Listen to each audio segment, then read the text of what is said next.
My brother's wife banned me from their housewarming party, even though they had lived with me for 6 months.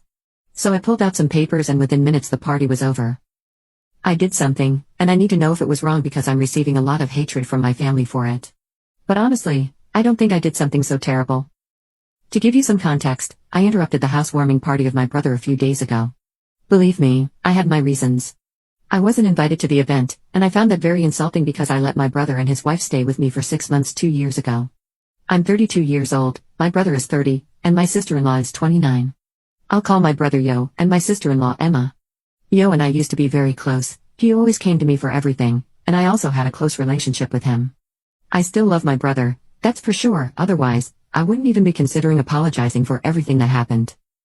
But honestly, I didn't like Emma. It's not like I never tried to like her.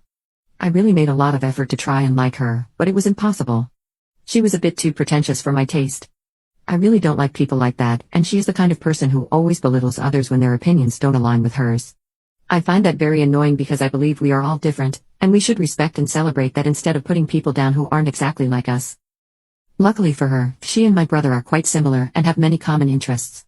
But at least my brother didn't think it was necessary to put others down. For example, they both went to business school, where they met. They started dating when they were in college and got married at 24 after almost 5 years of dating. By the time of the wedding, I didn't like Emma anymore. They had been together for 5 years, and we had met many times, but every time we met, whether at birthdays, family events, or holidays, she always said something very annoying, and that bothered me. Most of the time, I was the target of her comments, which made everything worse. The truth is, I live a very unconventional lifestyle, and I know that many people might not like or approve of it, but that's fine. I don't need their approval to live the way I want and do the things I choose to do. For some reason, she thinks it's necessary to comment on the way I live every time we meet. To give you some context, I'm a voiceover artist, and it's not a very conventional job, I'll admit. But it pays very, very well, and I also get many offers and jobs. So, I'm happy with my life. So far, I've done audiobooks, commercials, and many other things. But Emma has it in her head that I don't have a very stable career and that if I lose my voice, it's over for me. I don't know why she thinks that, because I take great care of my voice. I think that's part of the job, it's my instrument.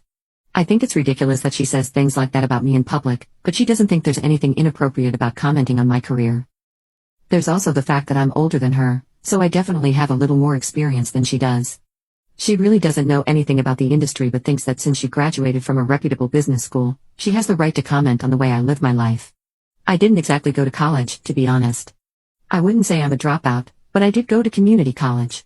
I wasn't really interested in it, and maybe I would have been a good student if I had studied, but I never bothered, and I was more interested in other things like sports, theater, and things like that. You get the idea. I wasn't particularly studious, and it showed in my grades. So, I ended up going to community college, and even there, my attendance was a bit low. But somehow, I managed to get through it. As soon as I finished high school, I started working anyway, so I didn't think college was important for me because I was already making my own money at that time. I was an intern at a company, but then I started auditioning for commercials, and someone on set really liked my voice, which helped me get my first job. Since then, I've been in this industry, and I'm pretty sure I know more about my career and the choices I'm making than she does, as she knows nothing about my line of work. She thinks I should go back to college, get a real degree from a real university, and then move on with my life so that at least I have something to fall back on if something goes wrong with my voice. And I probably would have appreciated the advice if it hadn't come from her. She always makes sure to tell me these things when we're with family and surrounded by other people, and she always says it in a very condescending tone that just screams superiority. Not only that, but there are a couple of other things that people might find unconventional about my lifestyle. For instance, I've made it clear that I'm never going to get married, and although my family has tried to make me at least consider that option, I've been very firm about it and told everyone that I'm not interested in marriage. I have nothing against people who get married, it's just not for me. But I do have a daughter, and it wasn't an accident or the result of any past relationship.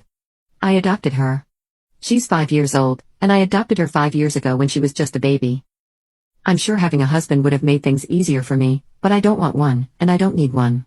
I'm quite happy with my life, and I've had a few relationships, but none of them have been serious. I've made it very clear to everyone I've dated that I'm not interested in marriage. Some stayed, and some left, but my lifestyle isn't going to change because of any of those things, and I don't think motherhood has anything to do with being married or not. I wanted to be a mom, and I felt ready for it, so I adopted my daughter because her biological mother couldn't